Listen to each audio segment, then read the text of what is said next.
Okay, so welcome to the BioYouth Labs monthly Zoom. And today we're going to be talking about the thyroid gland, which I'm really excited about because it is I feel like it's such a hot topic and it's such an important gland. So I just want to say welcome, and it's great to have you here. And maybe you're going to listen to the replay or be here live. And if you do have questions along the way, at some point, I'm more than happy to answer any questions and be in dialogue and just support you in getting clarity around the thyroid gland, which is a part of your hormonal system.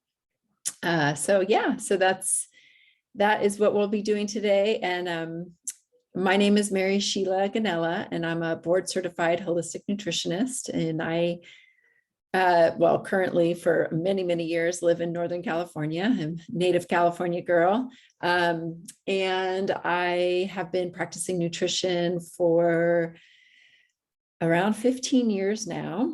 And I just love all things nutrition and health. And it's definitely a passion of mine to learn and to teach. I was just talking with a client earlier who's also a nutrition professional. And I was telling her about being a teacher at a nutrition college called Bowman College, and just like how grateful I am for that experience, because it really allowed me to deep dive into learning about some really complex topics, but also like stepping back and trying to make it easier to understand, so that as just a person living in a body, we can take good action to support our body, our health, so that we can do the things that we want to do while we're here on this planet and feel good in our bodies and feel good and clear and clarity and energy and be able to move with ease and not with pain. And so that's my goal in this talk today, is just to support you in learning more about your thyroid gland and what it does and how it works, and how you can not just nourish it, but how you can understand. So knowing that it's a part of your hormonal system, how you can nourish it, and also ultimately how you can protect it. And I say that because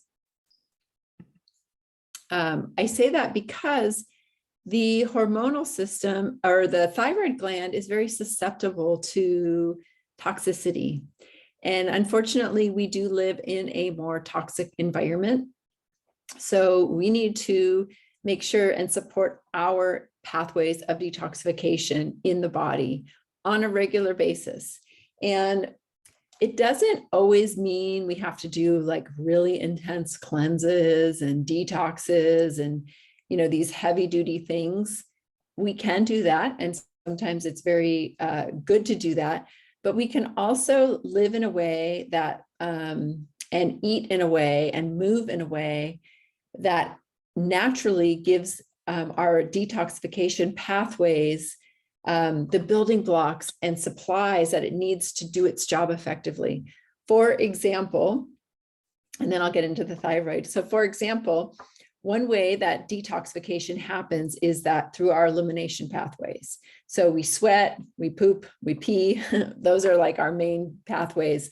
So most people, unless there's really some kind of obtrusion, they can pee regularly, right? So if there's a problem with that, it's going to build up and we're going to notice real fast. But a lot of times people might be constipated.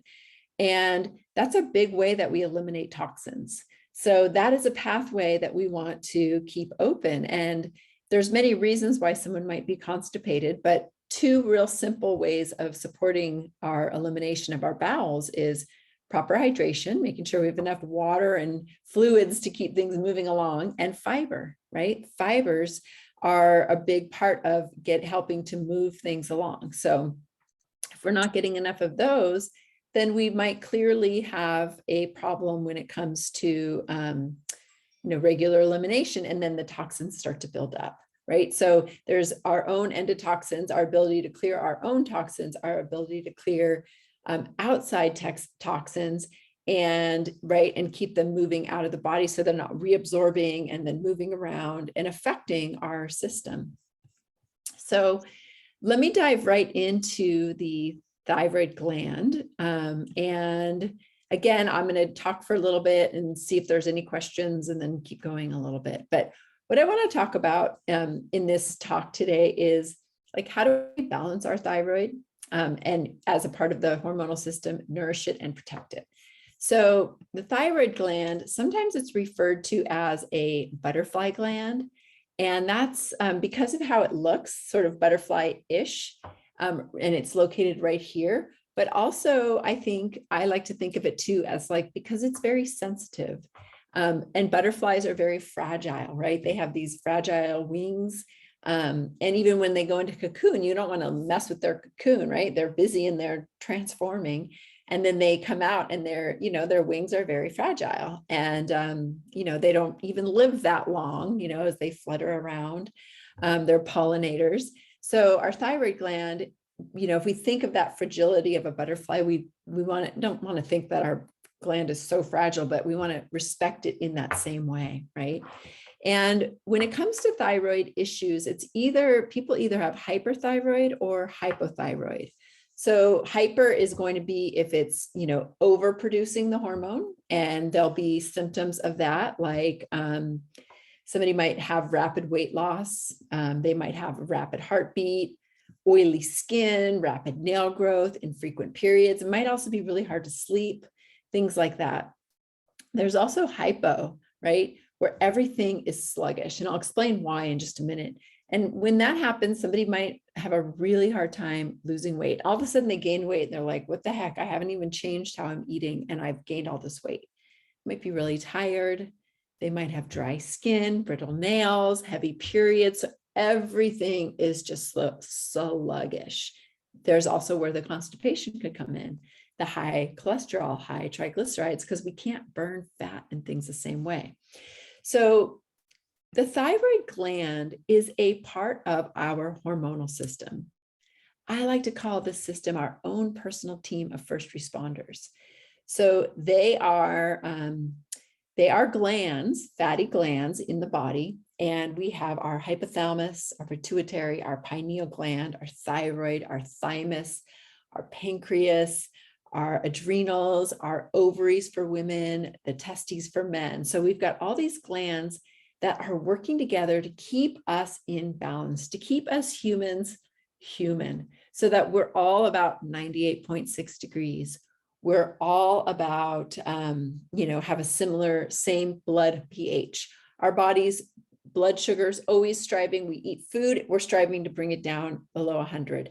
We're low blood sugar, the body's going to strive to bring it back up, right? We're always striving for something we call homeostasis, right? And that is how the body internally is responding to all of life's stressors. So if I go outside and it's cold, my hormonal system is going to activate and tell my cells to rev up to create a little more energy to help warm me up, to meet the temperature. When I come back in and it's warm, then that system is going to shut off. It's a negative feedback loop system. So for example, in the case of the thyroid gland, I walk outside, it's cold. My master gland of my hormonal system is my hypothalamus. It's like the CEO. Oh, it's cold. It notices, hey, I'm going to send a message to the manager, the pituitary, and send a message to the thyroid. And that message is actually called TSH. And TSH tells the thyroid to release thyroid hormone. So thyroid hormone starts circulating through the blood. Now, what makes a hormone unique is that it plugs into our cells, like a key fits into a lock. All of our cells have cell receptors on them. And those cell receptors are kind of like keyholes on a cell. And when that hormone plugs in, it's going to tell the cell to take action. So the hormones move through your bloodstream, and that's what makes them unique. They don't follow through like a plumbing or a pipe. They move through the blood. We have 60,000 miles of bloodstream. Whoop, whoop, we're amazing. And they move through the blood and they plug into the cells and they tell the cell, depending on what hormone it is, to take a particular action, right? And in this case, it's going to, the thyroid hormone is going to tell the mitochondria, like, rev up your motors. Let's create more energy to warm us up, right? So again, if the thyroid hormone helps the cells to sort of rev up and be more action oriented, if our thyroid is off, the systems are going to be sluggish and slow, brain fog, tired. We're not able to burn that fat. There's the weight gain. We're going to, we're not going to have as much peristalsis, which is the movement of our digestive tract. So we might be more constipated, right? We might not produce as many digestive juices because we don't have the oomph. Everything is sluggish. So that's sort of the result if something is off, right? So that same system, just to give an example of the hypothalamus, pituitary, can also talk to our adrenal glands and help us with taking fight or flight with stress, can also talk to the pancreas, can also talk to our ovaries. So there's all this communication going on. And it's like, this is sort of like the CEO, or it's almost like the operating system of your computer. It's always like looking for updates, bringing in new emails, right? And like turning the fan on if things are getting hot. So that is kind of always happening behind the scenes, right? Noticing when it's light and dark so that our body's hormonal system calms down at night so we can sleep. So this is always happening. So that's sort of how the hormonal system works. Now, the one thing we do know, if ever there's it's like in life, too much of anything, too much of a good thing cannot be good either, right? So for example, if we eat way too much sugar, that's going to call on another hormone called insulin, and we're going to raise our, so we're going to have to deal with all this sugar by funneling it out of the blood and into the cells. Too much of any hormone, the cells start to become resistant, right? And this can happen with any of the hormones. So we want to pay attention and make sure that there's balance. That's like the secret sauce of life. So, remembering and knowing that our thyroid, all of our hormones that are released are in response to our environment. It supports our metabolism, our fat burning, our temperature, bone health, gut motility. So it's like a key player. It's also a true statement that a lot of people have thyroid dysfunction.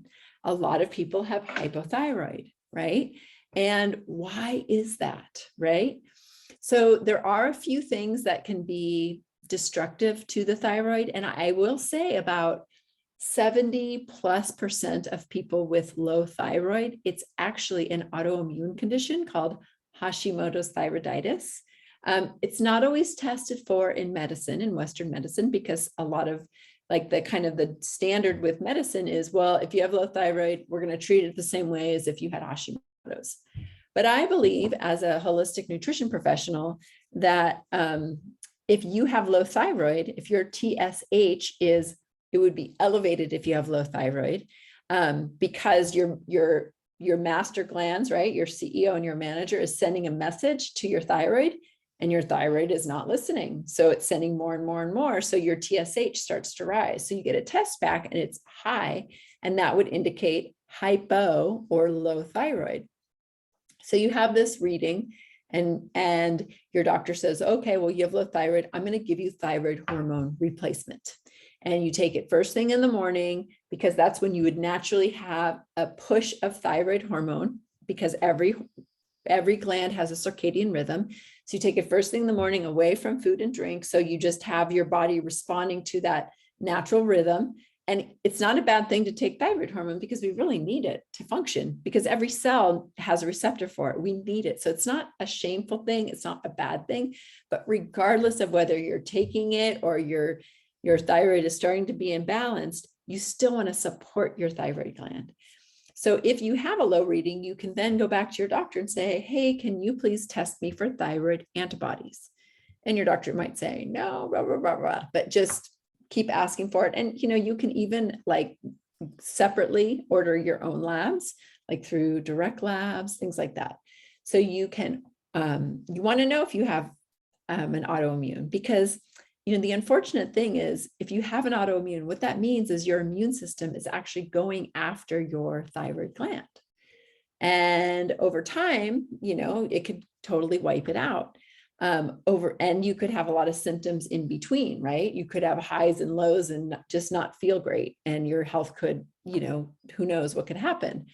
The other thing is that, the unfortunate thing with autoimmunity, which basically what autoimmunity means is that your immune system is attacking a specific area, gland, tissue in the body. So in the case, if it's attacking the thyroid, it's attacking the thyroid. That's called Hashimoto's thyroiditis. If it's attacking the myelin sheath of the nerves, it's called multiple sclerosis. If it's attacking, right, different things, rheumatoid arthritis, it's attacking within like the joints. So the thing is that if you have one thyroid condition, or I'm sorry, one autoimmune condition, you could potentially get another one. As one of my mentors said once, she said, it's like a stamp collection.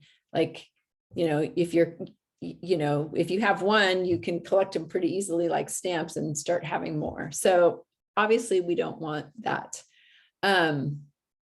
So we want to protect the thyroid gland, or we want to know what's really going on. We want the full story, because if we know it's Hashimoto's, then there's certain other things that we can do in our life to protect us. And I will talk about that. Okay. So again, the thyroid is like really supportive to our metabolism, our bone health, our brain cognition, just our, like not avoiding brain fog and having clarity. I mean, it does so many things, and we want to make sure that we have that function, right? And again, and if we don't, then there's no shame in if we need to take a thyroid hormone. There's a question of, well, can I do more before then? Or even if I'm taking it, what can I do to support my thyroid? So that's the next thing I want to talk a little bit about is, what does your thyroid need to do its job? So I like to kind of go like deep into the science of like, well, what is thyroid hormone actually made of? And what are the antioxidants that protect the thyroid? And what is the gland need to reproduce this and do that and do that? Okay, so that's what I'm going to dive into. And what's kind of cool is, these are all things that you can find in food. And some of these nutrients have been studied. So one of them is iodine. So iodine is what we call a halogen, and it is found in seafood and seaweed. That's my favorite place to get it. It's also found in, things like turkey and spinach and dark leafy greens. And it's actually what the thyroid hormone is made of. So you've probably heard of, well, maybe, but thyroid hormone, they'll often measure your T3 or your T4. So what does that even mean? So that's actually what your thyroid hormone, there's two forms of it. So the T stands for tyrosine, which is an amino acid, which comes from protein. That is that's the T for the thyroid hormone. And then the 3 or the 4, 3 is 3 iodine molecules. 4 is 4 iodine molecules. So we got to have iodine on board to be able to make thyroid hormone, right? And so adding things like, seaweed, or, any of the other things I mentioned is a great way to go. Now, I will just caveat this one thing. Sometimes people with autoimmunity, when it comes to the thyroid, the seaweed can, too much iodine on board can actually throw them into kind of like a flare or an immune response. So that's why I think it's important to know if you have an autoimmune condition or just a low sluggish thyroid, because if it's just a low sluggish thyroid, maybe there's not enough nutrients on board. So iodine is a good one, is the first one. The next one is the tyrosine, which now T3, T4. The interesting thing is that your thyroid gland produces, when it releases out thyroid hormone, it releases, I think it's like 93% T4 and 7% T3. T3 is the active form. It's the kind that can plug in perfectly and start telling the cells to take action. But the T4 has to be converted into T3. And so it takes a little time, and it's probably just like a time release, adaptation we've figured out. It's like, we don't need it all at once, right? Because maybe if I walked outside and it was cold, I'd start sweating. So it's like more of a time release, right? It's like a preservation. That's just my opinion. I don't know why. So that happens. And then so then the T4 has to be converted. We do that in the liver, and we do that in the intestines and a couple other places, but those are some of the main places. So we need to have a good microbiome to do that conversion. And we also need to have a healthy liver. So sometimes the first way to support the thyroid gland is to support the liver. And that would be with, a good, like eliminating sugar and gluten, and having like healthy proteins, lean proteins, and lots of veggies, and, fruit, veggies, like whole foods, right? Whole healthy starches. Like, it's really boils down to that. Like, that's very supportive of the liver. If the liver's like, oh my gosh, I'm having to deal with these food colorings and, all these preservatives and blah, blah, blah, then it can be kind of difficult. Or sugar, or, things that I have allergies to. So tyrosine comes from proteins. So having proteins, throughout the day with each meal is also going to be important. Zinc is another important, and it's actually helping the conversion from T4 to T3. And we can find zinc in oysters, and even, organ meats, if, and pumpkin seeds and beans and grains. Those are all sources of zinc. And you can kind of Google around and see, like, how can I get zinc from my food? But I love pumpkin seeds for that reason. I usually keep them on hand and sprinkle them onto my salads and such, because they're such a great source of zinc that's easy to access. The next nutrient that's important is copper. And copper is like the teeter-totter nutrient of zinc. And it's needed to balance zinc. So sometimes people, and probably in the last couple of years, people are taking a lot of zinc, but if we take a lot of zinc and we don't have copper on board, we could have, that could be a negative effect. So we want to make sure we get copper as well. And those like things like nuts and seeds and sesame seeds, beans, and that's all going to help.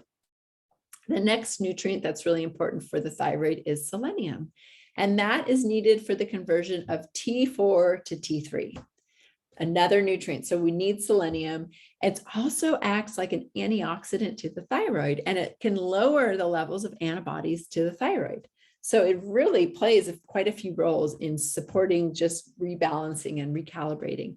One of my favorite ways to get selenium is to eat a couple of Brazil nuts each day. Sometimes I put them into my smoothie because they kind of get real smooth. If I'm having a smoothie, I don't have one every day.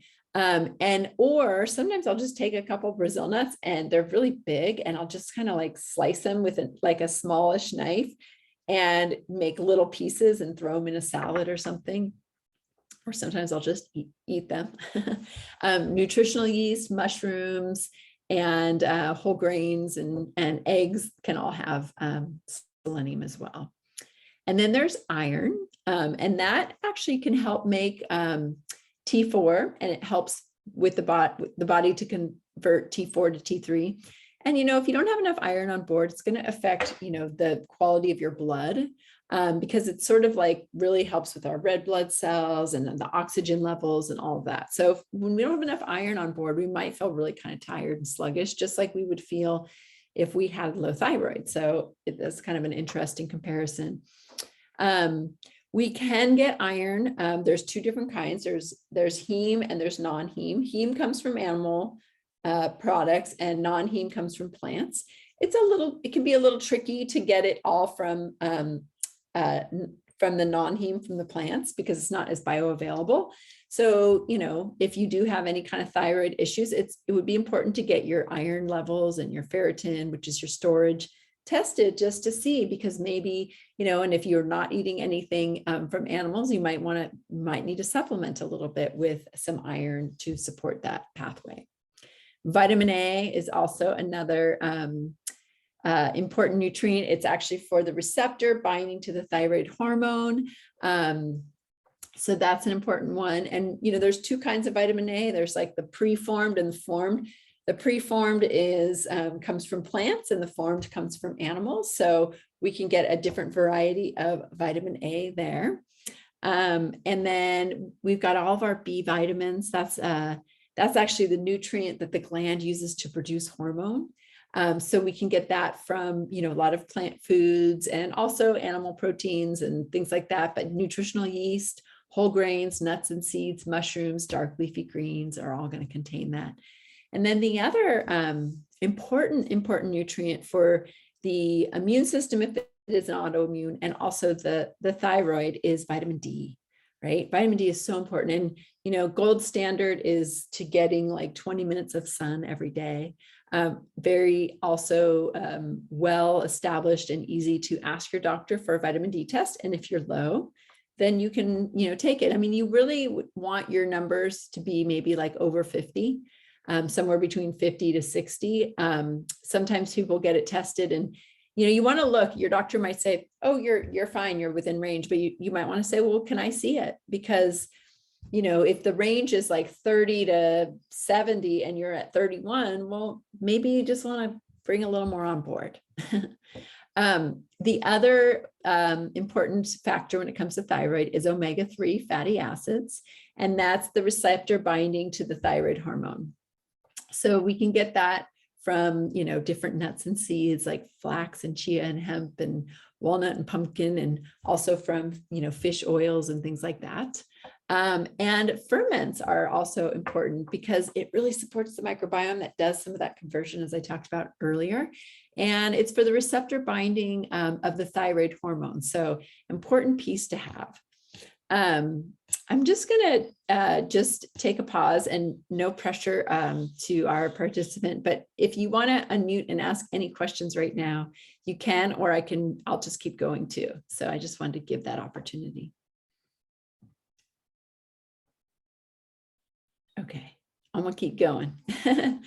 Okay, so I kind of talked a little bit about, like, is it Hashimoto's? Is it just hypothyroid?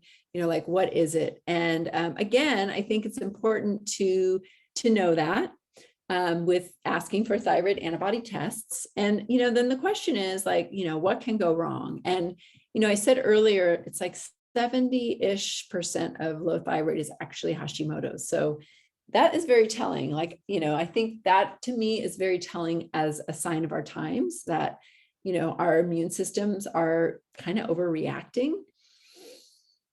And why is that? So one of the things that I like to say, and I feel like we can all really acknowledge that we all have this. It's like the straw that broke the camel's back. So another way to say it, my human way of saying it is, we're all wearing a backpack. We're born with a backpack on our back, right? For some people, maybe even in utero, like maybe it wasn't the best like pregnancy that your mother had, or, maybe there was drugs or alcohol or whatever, or exposure to something, whatever it might be. There's some people are born with a heavier backpack. Some people might have like trauma when they're young and their backpack starts to get heavier.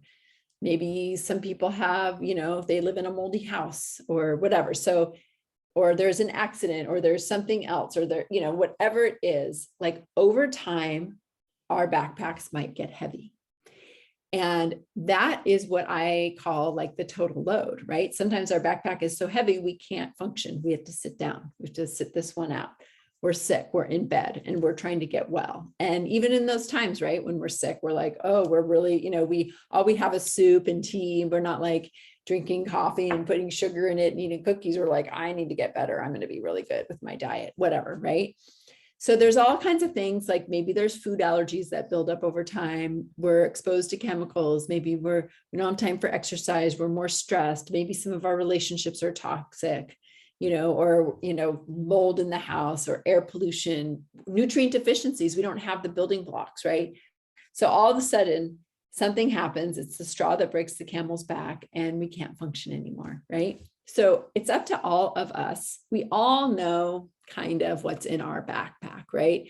Maybe it's like, oh, I stay up too late, binge watching this show, or, I drink too much coffee, or too much alcohol, or too much sugar, or not enough exercise, or not enough self-care. I work too much, right? Fill in the blank. I'm not happy with this, that, or the other. So it's up to each of us to go, okay, what can I pull out of my backpack? And, it's like we can pull one thing out at a time. It doesn't have to be like, a 360 or a 180 that we're going to do everything differently. So we work on like one thing. Okay, I'm going to quit smoking, or I'm going to start going to sleep earlier, or I'm going to start drinking more water, right? Or I'm going to start exercising, and, or I'm going to, break up with this friend who causes me stress every time we're together, whatever it is. So we do one thing, we start to lighten the load and lighten the backpack, right? And we hope that the backpack doesn't get too heavy, that it's really becomes hard to even get anything out of it, right? And that is oftentimes, I was just talking about it with one of my clients yesterday. She's like, sometimes I just let things go until like I have to go to the doctor, and I don't want to do that anymore. I want to take action in my life like all the time. So I think that's a really great perspective, right? So what can we remove? And, so we want to look, the thyroid gland in particular is very susceptible to stress. Hello. We can all relate to that. It's susceptible to food allergies.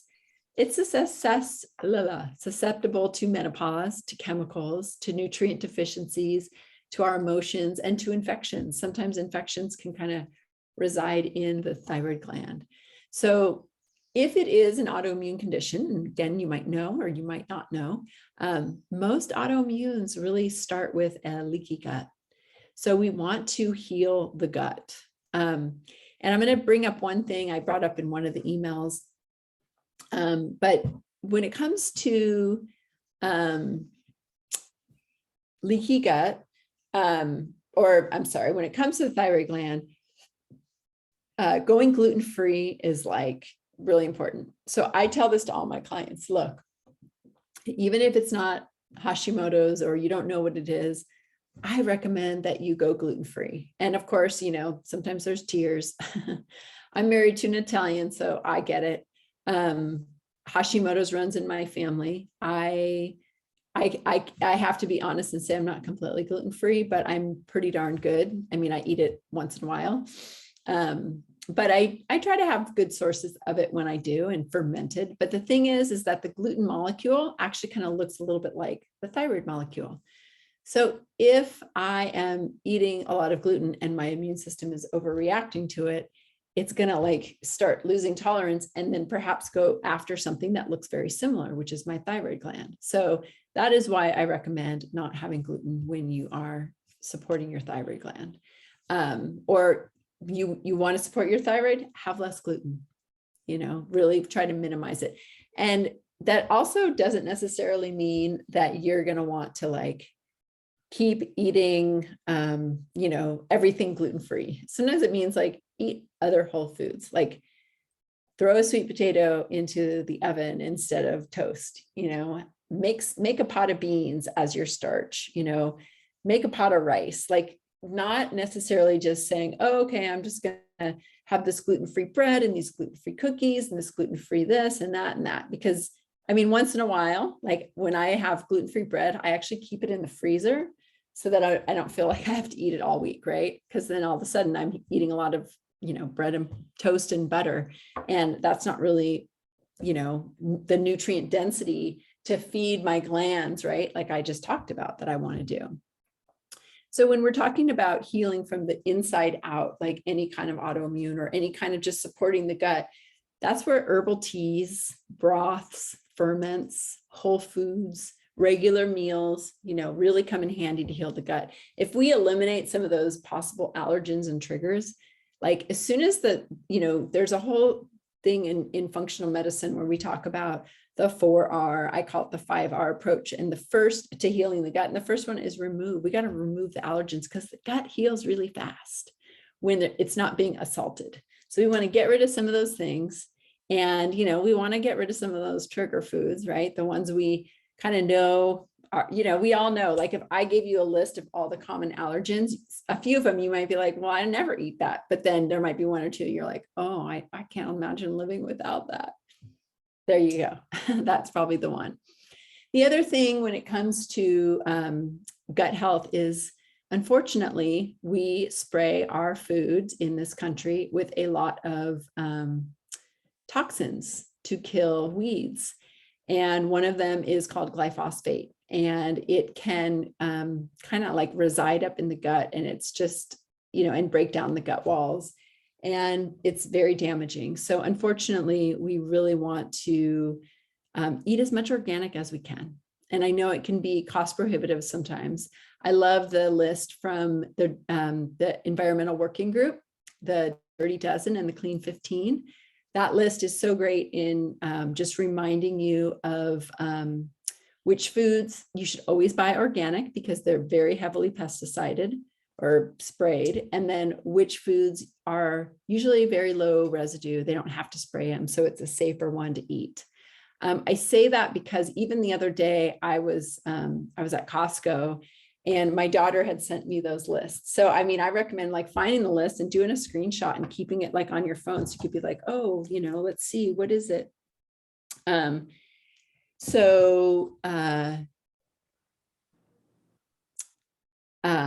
Sorry, I was giving an example that I saw I had a text. So anyway, so that's really important. Okay. And it's important because, sorry. I was at Costco and I wanted to get some onions, and onions are on the Clean 15. And they were like these real thin, flat onions that are usually pretty sweet. And they didn't have organic onions, and these were not organic. So I looked at my list and I said, well, these are on the Clean 15. So I went for it. I'm pretty much buy mostly organic. And because it's very available where I live, and I'm a nutritionist, it's very important to me. I don't buy a lot of things that, cost more money that are processed. So I put it into my food budget. It's just a really important piece of, how I live my life as a holistic nutritionist. I got to practice what I preach. So, that list really comes in handy, especially, where I live in Northern California, I always call the food bubble. I feel like a lot of like the food culture sort of stems from here. So for some people, it might feel really extreme. I get it. And so there's a lot of access here, and there's a lot of that can be grown here. So in that case, it's very available, but I know it's not available everywhere. So that list is really great. Okay, that was a long tangent on that. The next thing I want to talk about is heavy metals. So things like, so I mentioned before that iodine on the periodic table of elements is a halogen, and so is bromine, fluoride, and chlorine. So those three are also halogens, but they can compete with iodine. So if we have too much bromine, right, which, a lot of people use for their hot tubs, or chlorine or fluoride in our toothpaste or in our water. So it's really important to use purified water as much as we can, right? And let's see. Okay. And then the other thing I wanted to just mention is, again, if there's not autoimmunity, eating a little bit of seaweed, maybe not every day, but a couple times a week is a really great way to go. And, what's really interesting is a lot of times when women go through menopause, they start feeling it's like the symptoms of low thyroid, because our thyroid is susceptible to our hormonal changes, right? So, we want to support ourselves through that time as well. Maybe we'll even do a Zoom about that, because that's an important topic. And if you have any ideas for Zooms with these talks, I'd love to hear. So you can email or whatever, and I'll see. I do want to say this is that oftentimes low thyroid or any kind of thyroid condition it could be because of hidden infections. And this is particularly, again, when it's autoimmune. So there could be a hidden like bacterial, viral, or pathogenic pathogen in there. And that can actually contribute to, the immune system being more triggered, and the immune system and, the thyroid not functioning well. And then the last thing that I want to say about the thyroid that I think is really important is, I read this once and it's really stuck with me, but the thyroid's right here. Our voice is here. Our heart is here, right? So the thyroid area is sort of like the chimney to the heart, right? Before we speak. hopefully our truth. And that can be hard for a lot of us. And, you know, for women, particularly, more women than men have low thyroid function. That's not just women, but statistically more women. So, you know, I feel like women are, you know, we're getting stronger with our voice, and it's important for us to use it. And I think the more we are able to communicate and speak our truth, the more our thyroid function can be kind of like liberated and untangled and be able to speak. So that is, yeah, kind of what I want to say. And welcome, Anna. I know you just got here. I sort of just wrapped up a lot of what I was saying, but so you can catch the replay for sure. But what I talked about so far was just like how the thyroid hormone is a part of the hormonal system. And also that the thyroid gland, what it actually needs, like the building blocks that it needs to be healthy and be protected and make hormone to do its job. And I talked a little bit about the conversion of thyroid hormone, and that a healthy liver and GI tract is really important, and that the majority of low thyroid function is actually autoimmune. If kids can come here. And that you should always like ask your doctor for the full thyroid panel. And if your doctor refuses, you can always even get that test on your own. And then I just talked about some of the factors that can affect the thyroid gland as far as like environmental reasons and the kind of more reasons for us to eat organically if we can.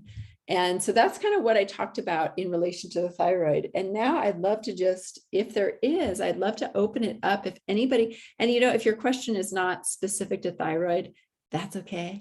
But if you have any questions at all related to what I talked about or anything else nutrition wise, I will say you can either throw it in the chat or you can unmute and ask me. I'm happy to hear your questions.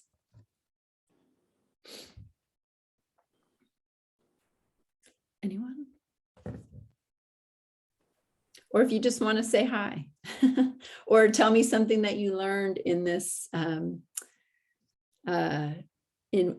I just shared.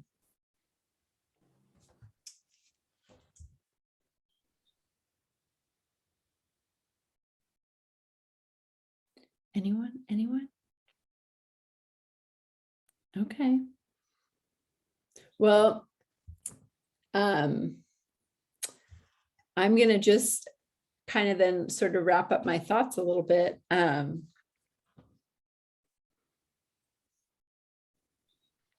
just say, you know, one of the things that I had kind of said at the beginning was that the thyroid gland is right here, and the shape is sort of like a butterfly. And so sometimes people call it the butterfly gland. And that, so in that sense, like it's kind of fragile like that as part of our hormonal system, and being kind of more, you know, susceptible to toxicity and things like that. And also just our ability to speak our truth, all of that, you know, because I mean, our health is not just about, you know, like when we're under a great deal of stress, because maybe we're not able to speak our truth. When we are under a great deal of stress, that becomes, you know, that's really hard on our hormonal system, on our adrenals and our thyroid. In fact, you know, you've maybe heard of like your adrenal glands, which if you take your hands and you put them like, you know, kind of right behind your chest, or your chest above your hips. And that's where your kidneys are, and your adrenal glands are like these little walnuts that are right above there. And they help us with stress and fight or flight. And if they are very stressed out, they're going to start pulling on the thyroid. So, you know, it can often be referred to as like the hypothalamus, pituitary, adrenal, thyroid axis. So that's all really important for, you know, to know that like too much stress can be a big trigger for the thyroid.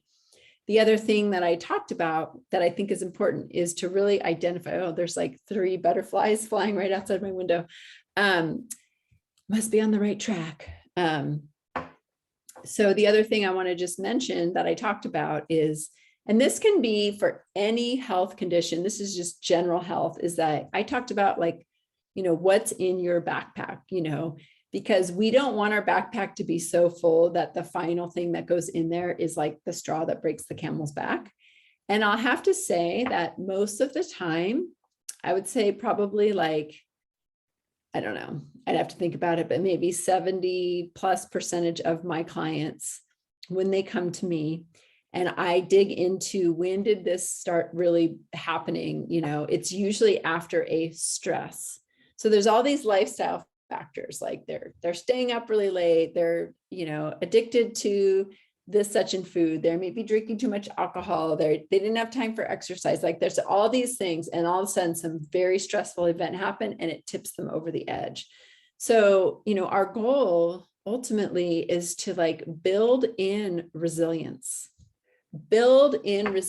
with our day-to-day life, so that when a big stressor happens, we've got a little bit of buffer. When when we're gonna like go outside of the norm and be indulgent in one way or another, stay up really late dancing, or, go on a trip and eat more wildly or whatever, right?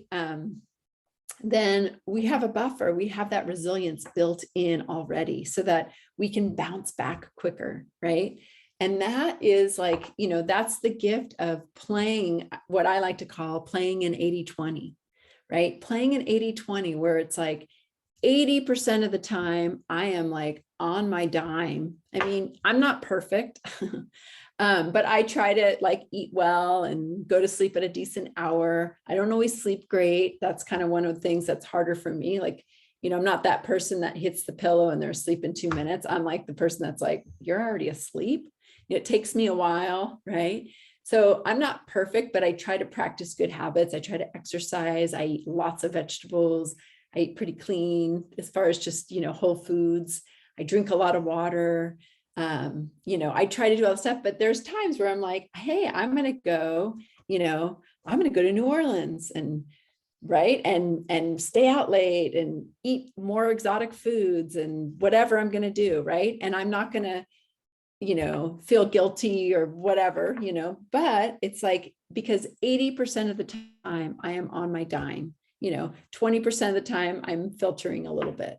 So I want to just invite you guys, you all, to like find that one thing you can say, I think I can pull this out of my backpack. Maybe I'm going to, eat less sugar, or take a break from sugar, or cut it in half, whatever. Maybe I'm going to start going to bed at 10 o'clock. Maybe I'm going to, which is like one of the best things you could do for your thyroid. Your thyroid responds beautifully to adequate sleep. So yeah, I mean, I could keep going on and on, but I think I'll pause it there. And again, if there's a question, unmute or post it in the chat right now. Otherwise, I just want to say thank you for joining me and letting me talk to you about all things thyroid. It's so fun to talk about this kind of stuff. And even if you want to put in the chat, if you're like, I'd love for you to do a Zoom on this, another topic I could speak to, let me know that too. All right. Well, thank you for attending, and hope you have a great rest of your day and a great rest of your week and month of May. All right. Thanks, everybody.